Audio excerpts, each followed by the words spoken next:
Muy buenos días, hermanos. Van a abrir sus Biblias, por favor, en Apocalipsis, capítulo 1, versículo 11.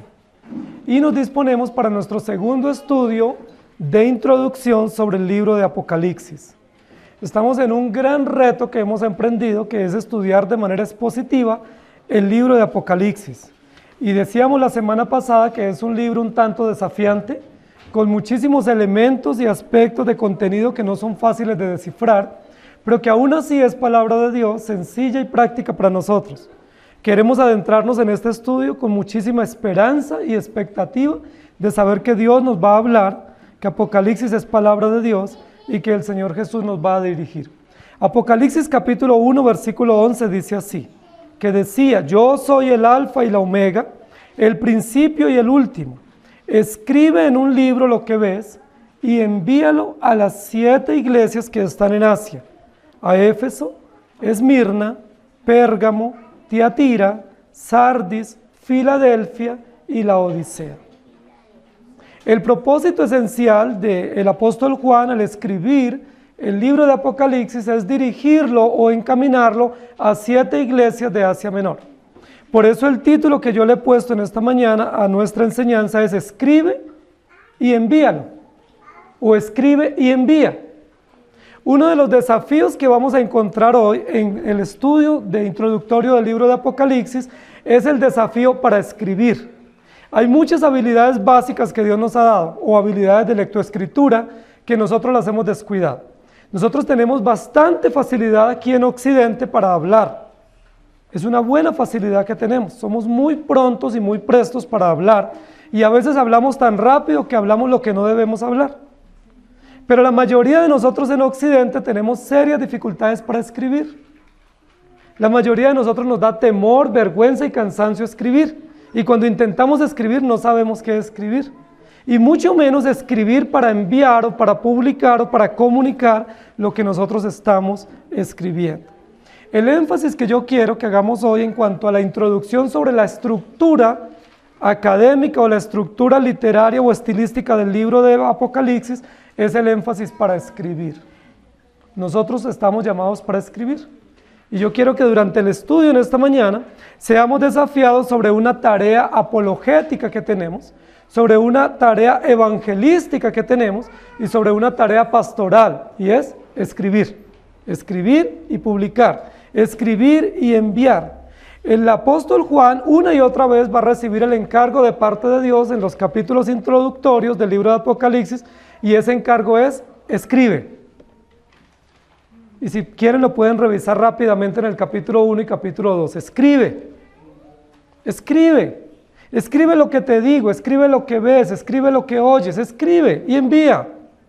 Y esa es la razón por la cual nosotros tenemos consignado por escrito el libro de Apocalipsis, porque el apóstol Juan no solo obedeció ese encargo de escribir, sino que también obedeció el encargo de publicar o de enviar y hacer pública la información que él está recibiendo.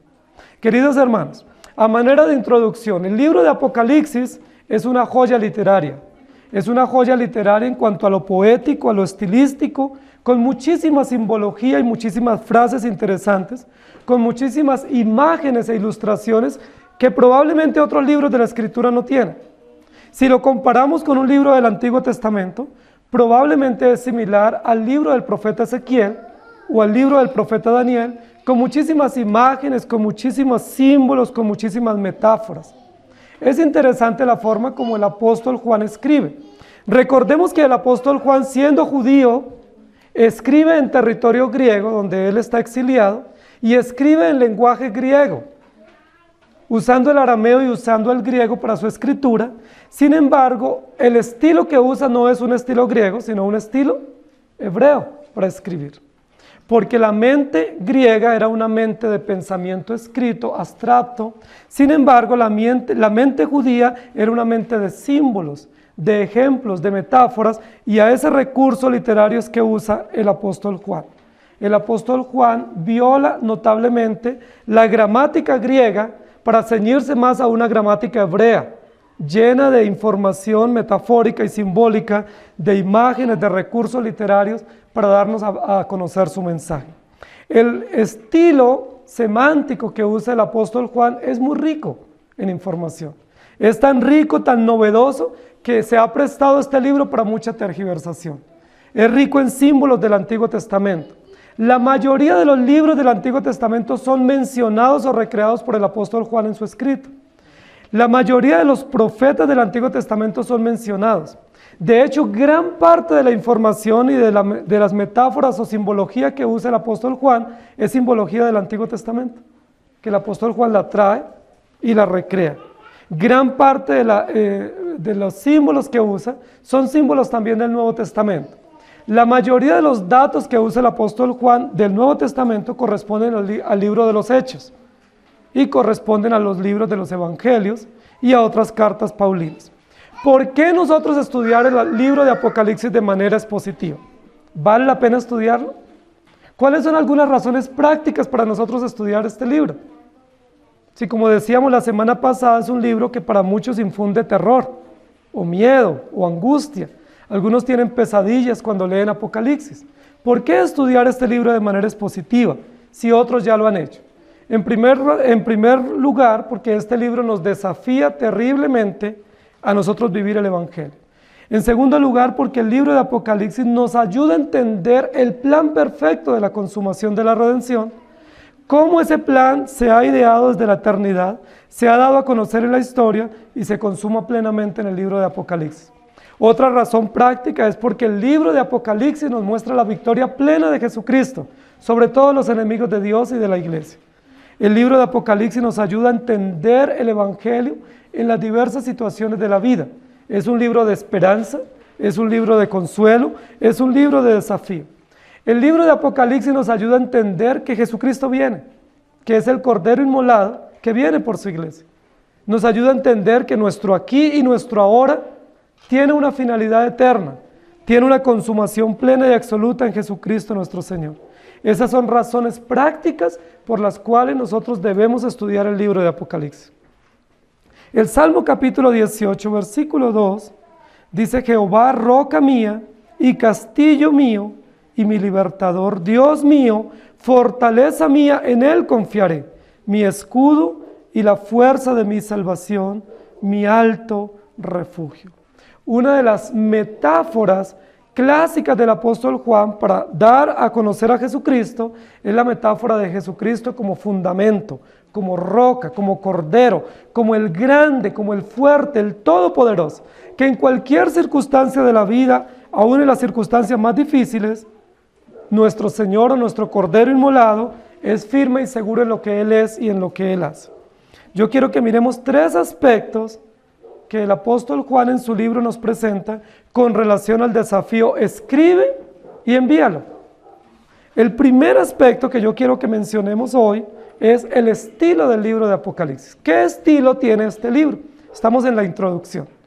¿Qué estilo presenta este libro? Recuerden que hay mucha literatura en la Escritura que no conserva este estilo apocalíptico.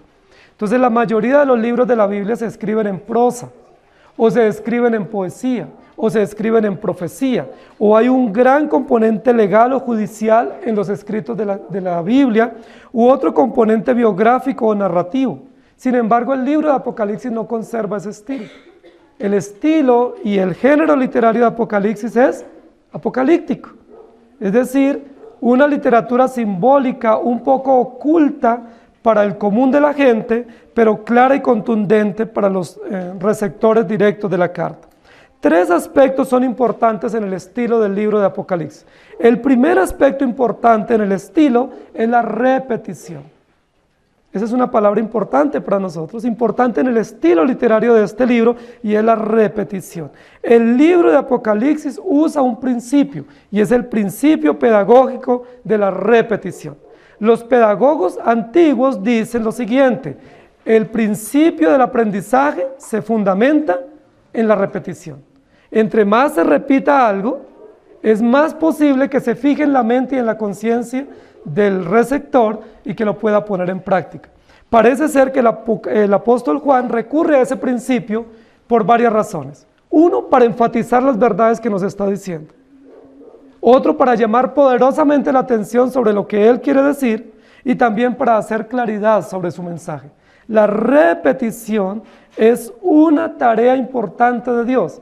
Es una figura literaria en la Escritura y es un recurso pedagógico para llamar la atención sobre algo.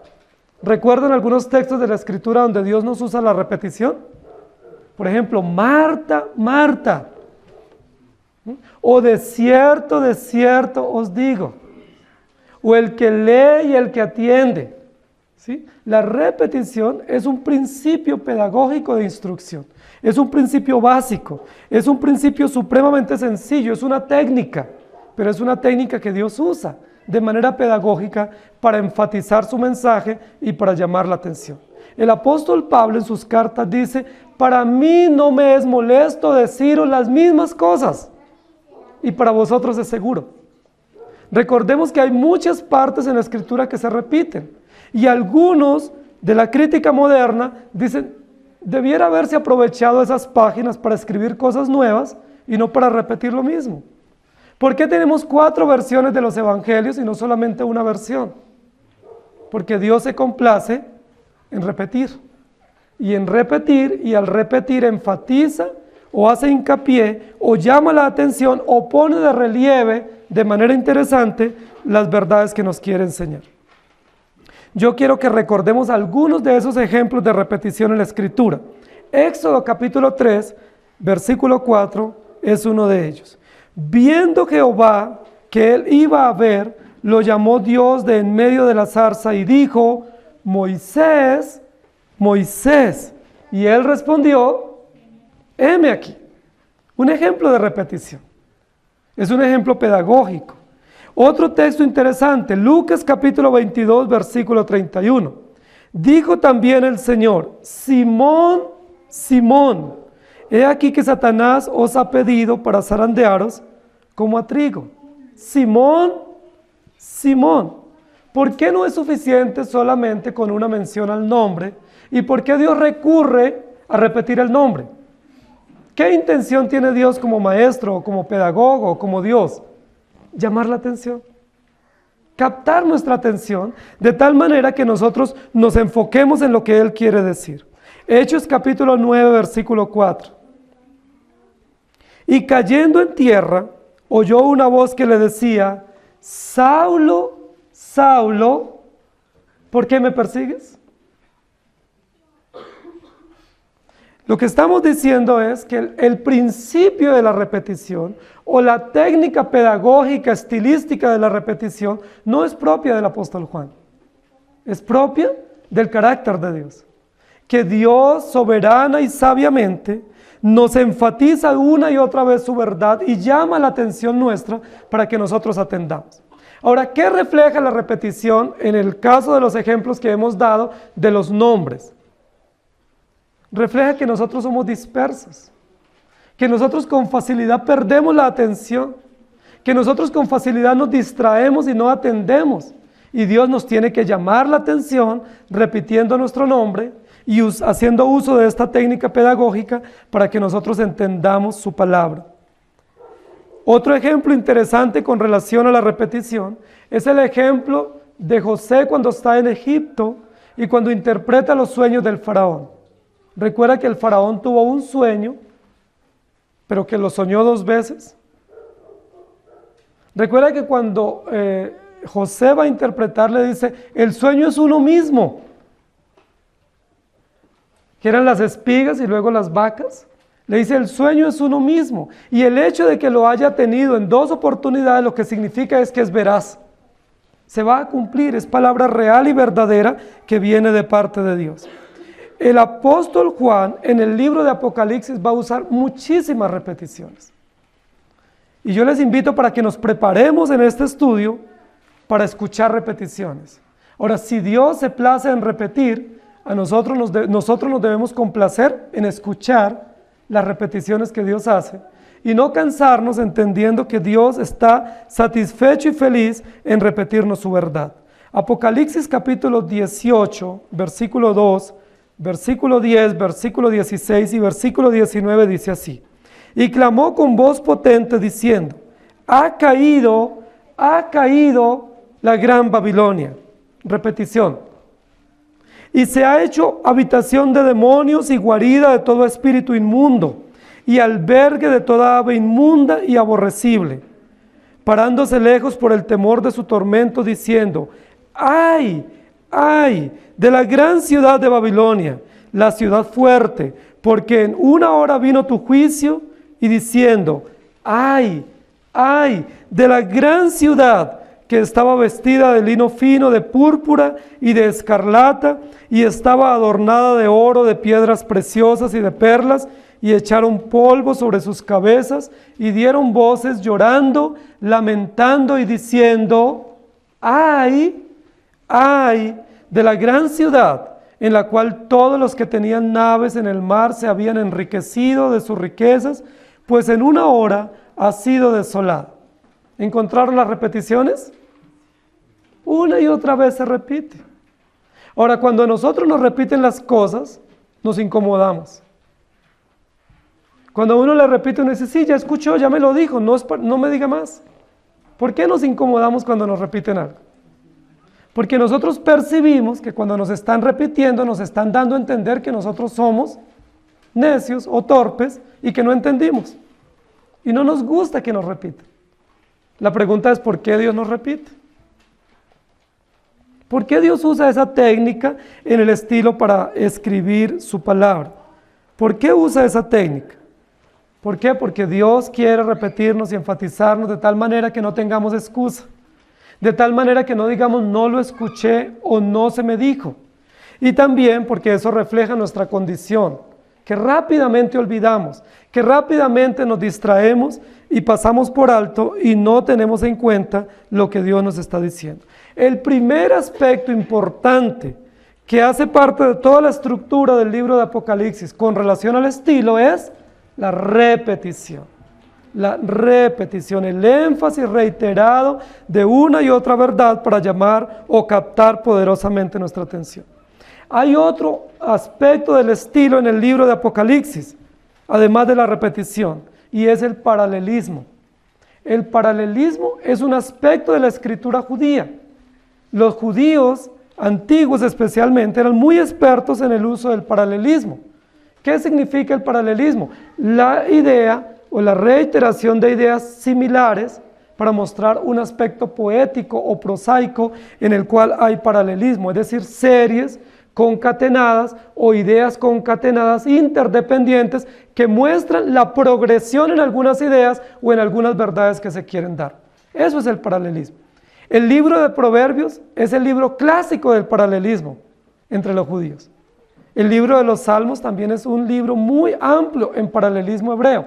Hay paralelismo sinónimo, hay paralelismo sintético y hay paralelismo antitético, que son los tres tipos de paralelismo clásico que se usa entre la literatura hebrea.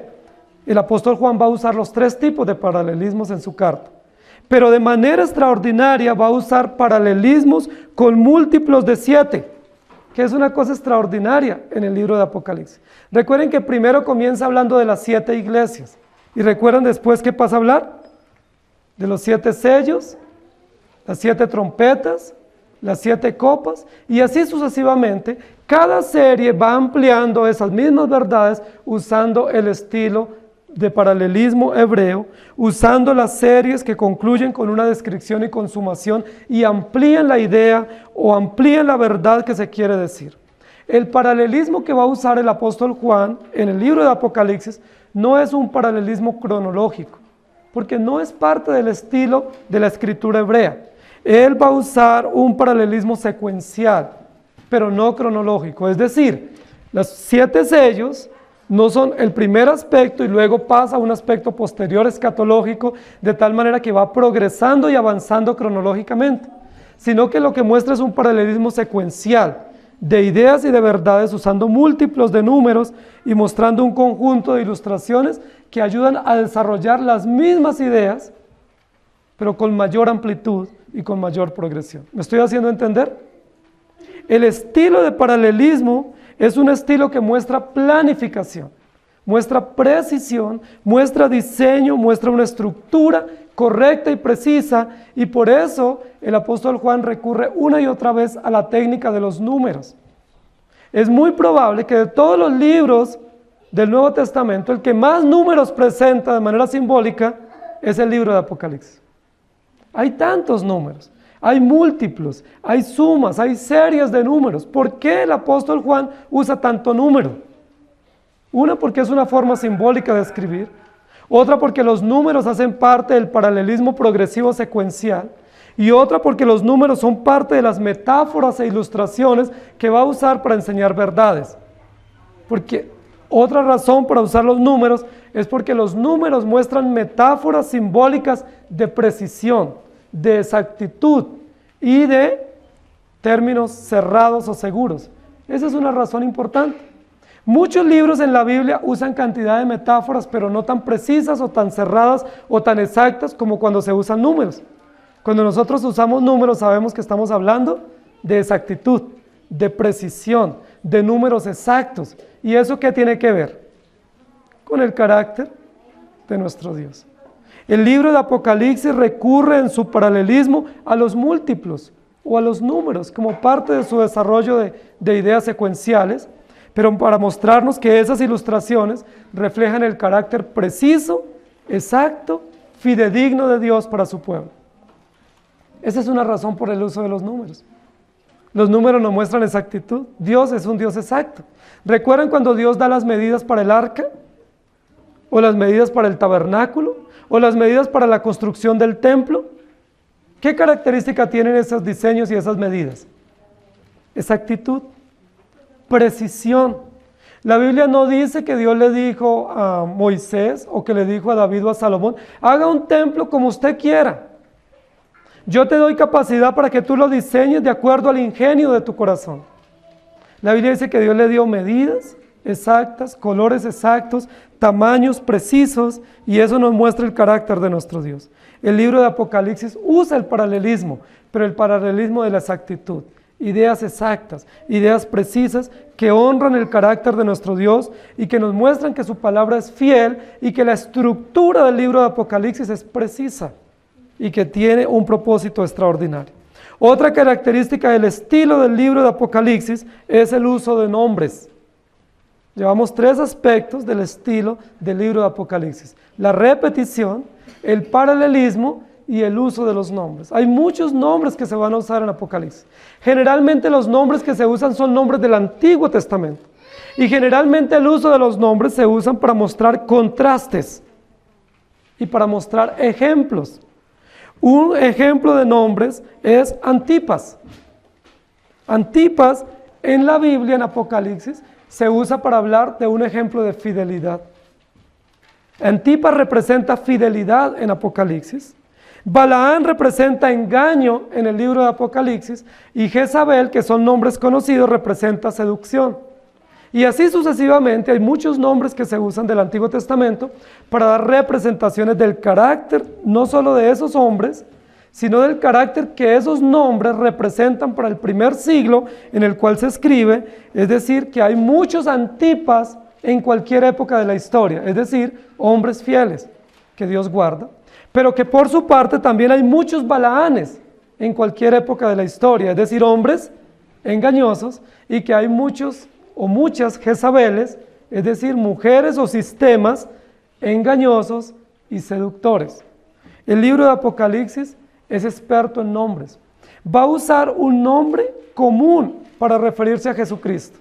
El nombre común de Apocalipsis para Jesucristo es el Cordero inmolado. Muchísimas veces se va a usar el nombre Cordero para exaltar la grandeza de Jesucristo y para mostrar la obra poderosa y consumada de Jesucristo, el Hijo de Dios. Es probable que algunos de nosotros, en análisis cristológico de la Escritura, pudiéramos decir, ¿por qué Apocalipsis habla de Jesucristo como Cordero? Debiera usar otra figura, como un rey vencedor, ¿cierto? O como un príncipe viniendo de la guerra y repartiendo el botín de la victoria. ¿Por qué el apóstol Juan se complace en presentarlo como Cordero?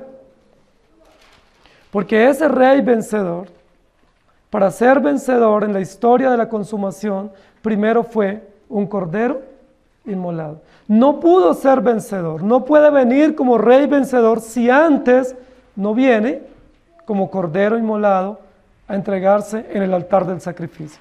Ahora, ¿qué otra verdad hay en ello? Lo que hace el apóstol Juan hábilmente, lleno del Espíritu Santo, al usar este estilo con relación a Cristo, es mostrarnos la perfecta relación de la primera venida y la segunda venida de nuestro Señor Jesucristo. La primera venida viene como Cordero, la segunda venida viene como Rey vencedor. Es el Cordero victorioso, el Cordero inmolado que ha vencido y vencerá. Apocalipsis capítulo 15, versículos 3 y 4, dice así: y cantan el cántico de Moisés, siervo de Dios, y el cántico del Cordero, diciendo: grandes y maravillosas son tus obras, Señor Dios Todopoderoso. Justos y verdaderos son tus caminos, Rey de los santos. ¿Quién no te temerá, oh Señor, y glorificará tu nombre? Pues solo tú eres santo, por lo cual todas las naciones vendrán y te adorarán, porque tus juicios se han manifestado. El Cordero es exaltado con la canción de la victoria. Y luego en Apocalipsis capítulo 16, versículos 12 y versículos 14 dice así: el sexto ángel derramó su copa sobre el gran río Éufrates, y el agua de éste se secó para que estuviese preparado el camino a los reyes del oriente, pues son espíritus de demonios que hacen señales y van a los reyes de la tierra en todo el mundo para reunirlos a la batalla de aquel gran día del Dios Todopoderoso. Queridos hermanos, el encargo que el apóstol Juan recibe de parte de Dios en términos de la estructura y la presentación del libro es: escribe y envía. ¿Qué debe escribir el apóstol Juan? Todo lo que Dios le ha dicho, pero debe conservar un estilo, que es un estilo propio de cualquier escritor. Es el estilo propio de cualquier redacción literaria. Debe tener una estructura, un orden, una semántica estructurada. No simplemente debe escribir. La mayoría de nosotros escribimos como hablamos o escribimos como pensamos.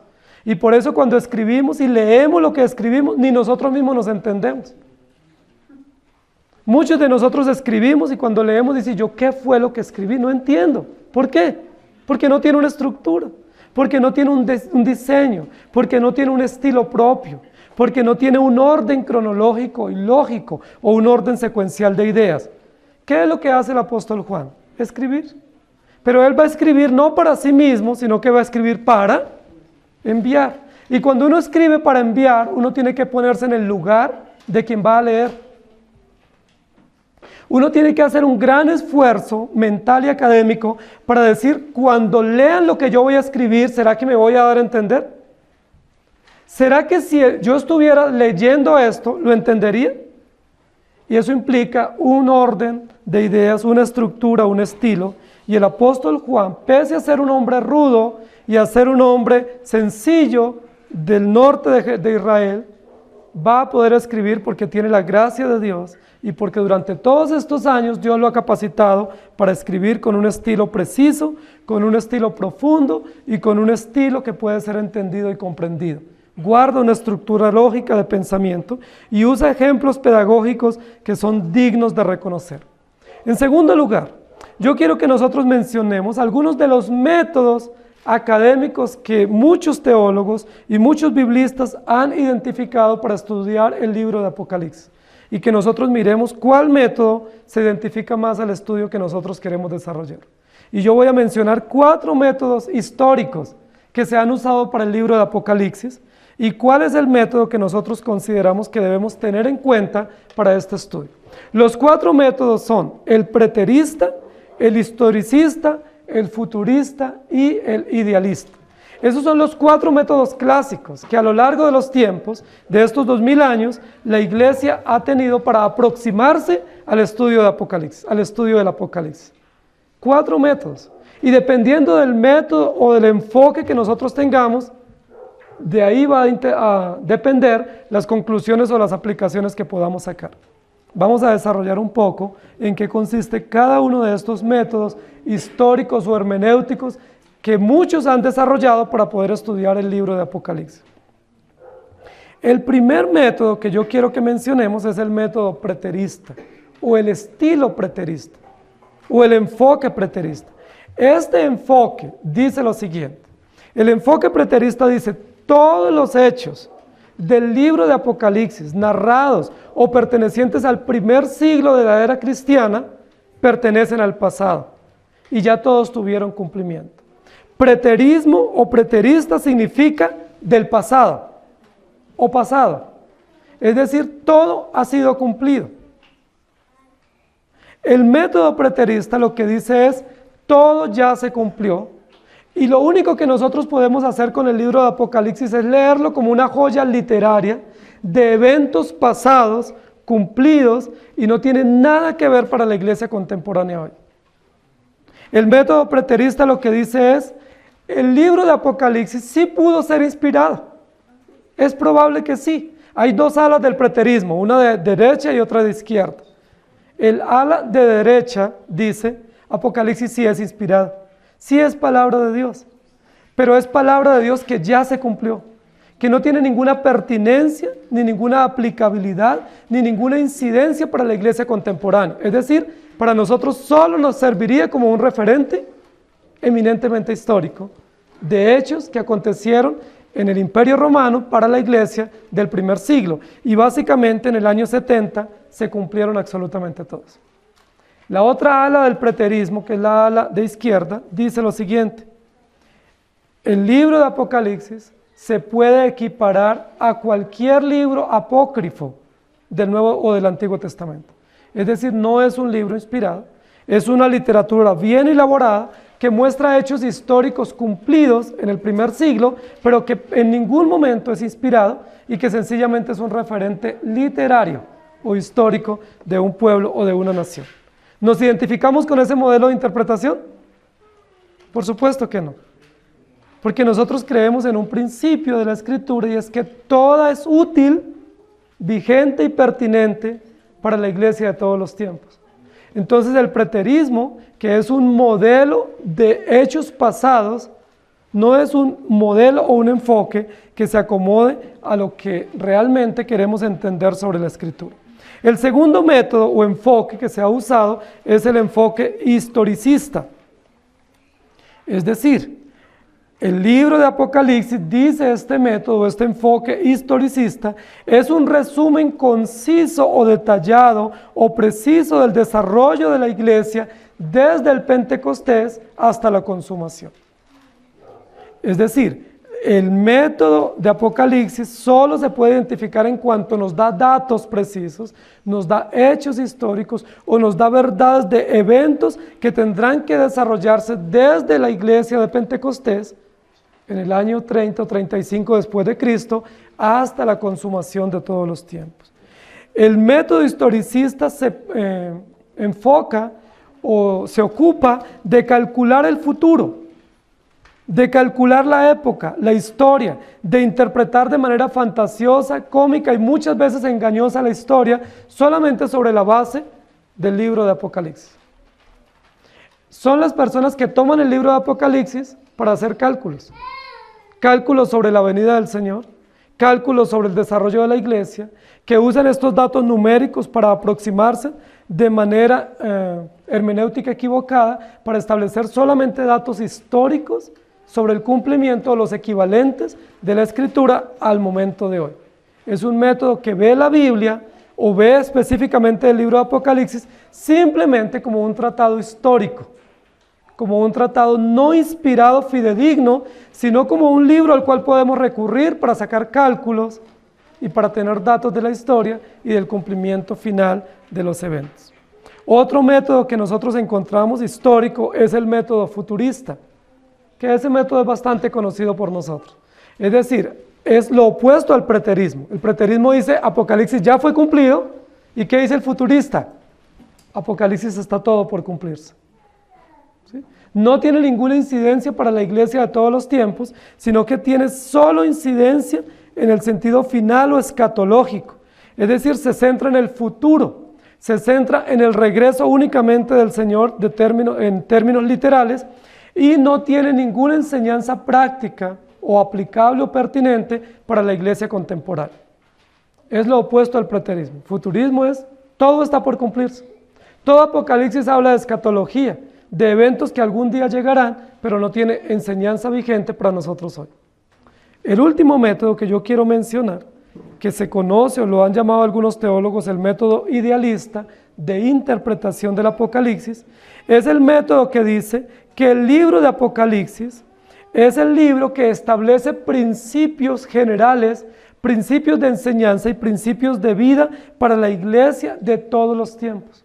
Es decir, no es un libro solamente histórico, no es un libro solamente escatológico, no es un libro solamente de hechos del pasado, sino que todos esos hechos presentes, pasados y futuros que narra el libro de Apocalipsis, lo que establecen son principios, principios de fe, principios de vida, principios de pastoral, es decir, de consuelo y de esperanza para los creyentes de todos los tiempos. El modelo o el enfoque idealista lo que dice es, el libro de Apocalipsis establece principios firmes para la iglesia de todos los tiempos. Establece principios de aplicación para los salvos de todas las generaciones. Es un libro que establece principios de pastoral, de ayuda y de consuelo para los que sufren, para los perseguidos y para los amenazados en cualquier momento, en cualquier circunstancia y en cualquier época de la historia. Es decir, no está enfocado en el cálculo, no está enfocado en los hechos pasados, no está enfocado de manera directa en los hechos futuros, sino está enfocado en el aquí y en el ahora, sin desconocer el pasado, el presente y el futuro de la iglesia y de los eventos que están por cumplirse. Ese es un método importante para nosotros. Es decir, vamos a desarrollar el estudio de Apocalipsis desde este enfoque de principios generales que Dios ha establecido para la iglesia de todos los tiempos. Y en ese sentido, Apocalipsis tiene pertinencia. Porque si es un libro histórico, ¿para qué nos serviría a nosotros hoy? O sea, ¿qué aspectos de pastoral, de acompañamiento, de consuelo tendría para nosotros si solamente son datos fríos? Si solamente está por cumplirse hacia el futuro, pues ¿qué aplicación tiene para nosotros hoy? Pero si sabemos que el libro de Apocalipsis establece principios, establece pautas de interpretación y de vida, vamos a poder encontrar esperanza y consuelo para nosotros poder vivir el Evangelio en cualquier época y en cualquier circunstancia. Palabra inspirada, palabra escrita y palabra enviada para que nosotros podamos vivir conforme al Evangelio. Escribe y envíalo. Escribe y envíalo, que son principios generales, permanentes, contundentes, que acompañarán a los creyentes de todos los tiempos, indistintamente si participan del final de ese momento histórico o no, ellos podrán disfrutar de la gracia de Dios dada a través del Evangelio. En tercer lugar, yo quiero que nosotros mencionemos algunos aspectos o enfoques de interpretación del libro de Apocalipsis. Hay básicamente 4 modelos de interpretación del libro de Apocalipsis, o 4 posturas interpretativas, que ustedes posiblemente las han escuchado algunas de ellas. Hay una postura que se conoce como la postura amilenial, hay otra postura que se conoce como la postmilenial, la otra como la premilenial y la otra la dispensacional. Yo no quiero que ustedes se confundan con eso que yo les quiero enseñar rápidamente. Pero son los 4 enfoques de interpretación del libro de Apocalipsis. Son escuelas muy grandes, con amplios enfoques que trabajan este tipo de posturas.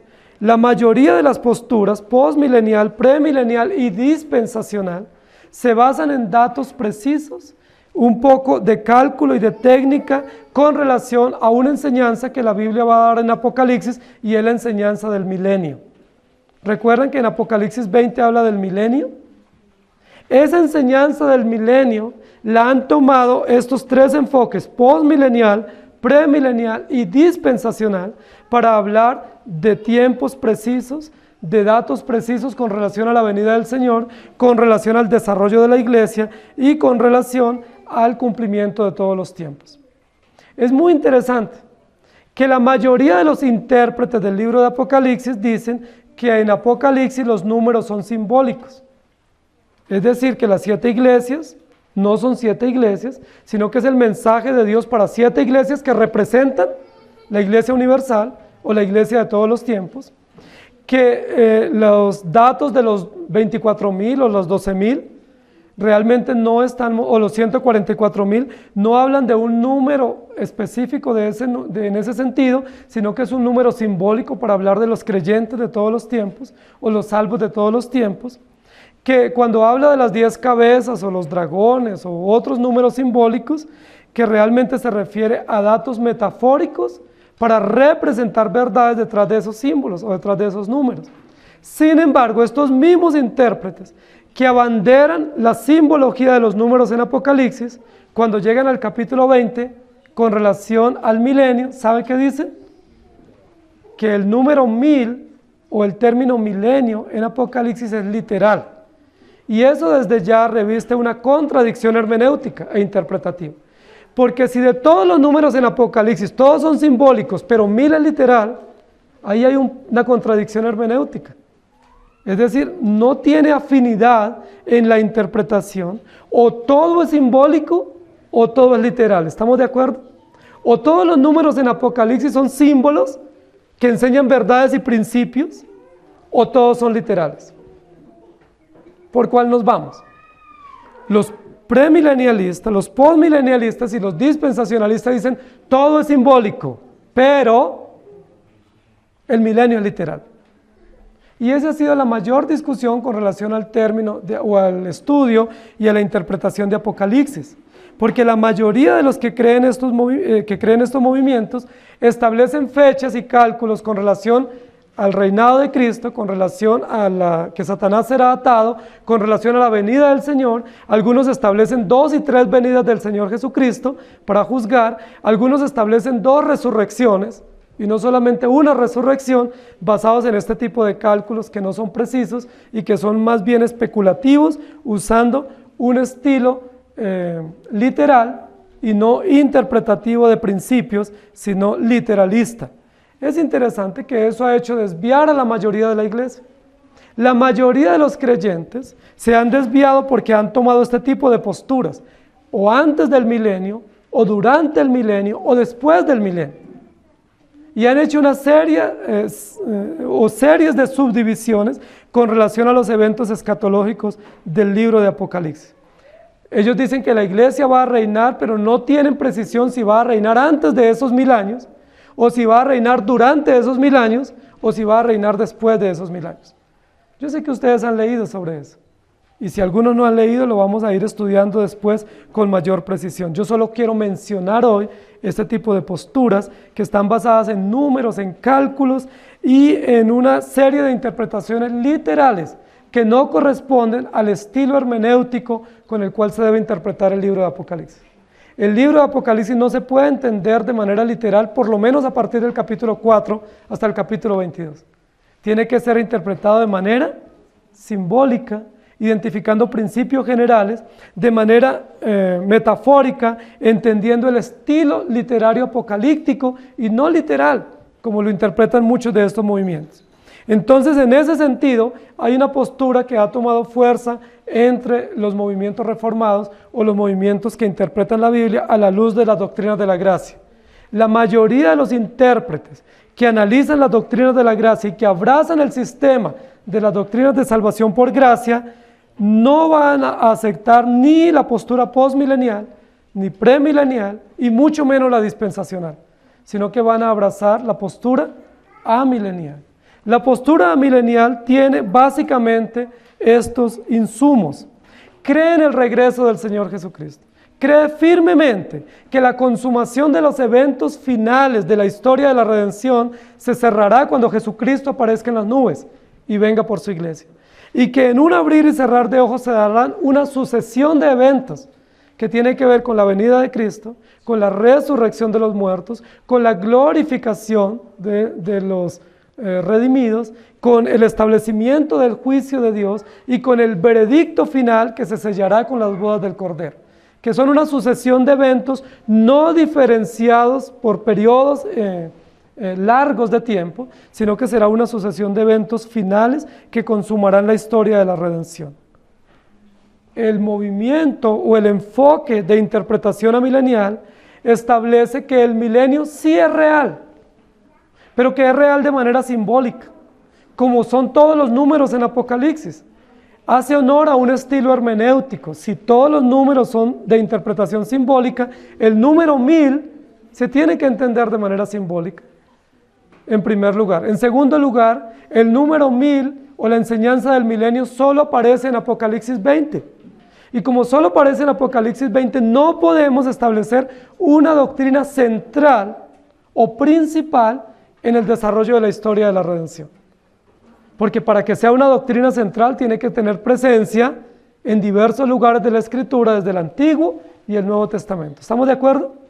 Como el tema del milenio solo aparece en Apocalipsis 20, no es una doctrina central para nosotros que entendemos las doctrinas de la gracia. Es una verdad bíblica, es una realidad que está aconteciendo, pero no es una doctrina central de la Escritura, como lo es las otras doctrinas de la gracia.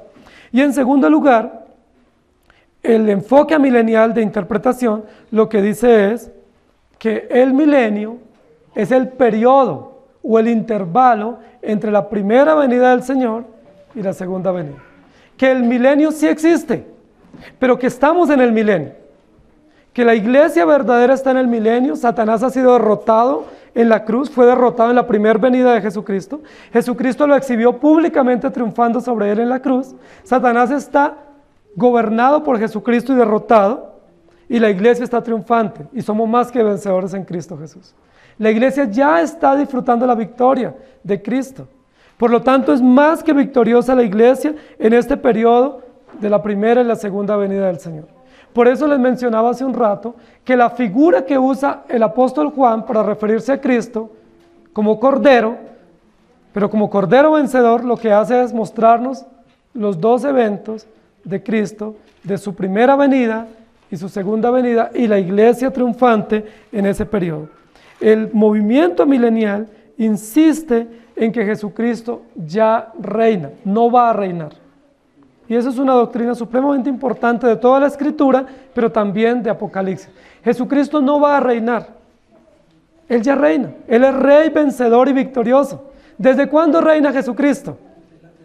Él reina eternamente y para siempre, porque Él es Rey eterno.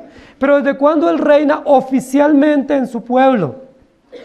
Desde el momento en que oficialmente derramó su sangre y venció a Satanás y tomó el botín que son los creyentes y reina.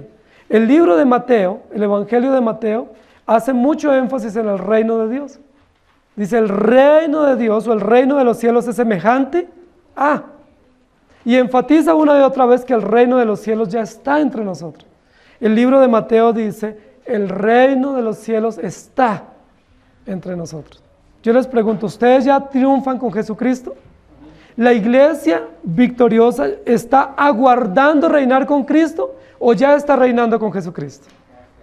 Ya reinamos con Jesucristo. ¿Reinamos por qué? Porque Jesucristo cumplió oficialmente todo lo requerido para la redención, y reinamos porque ya Satanás ha sido destruido o ha sido derrotado por Jesucristo. Jesús es el Rey eterno.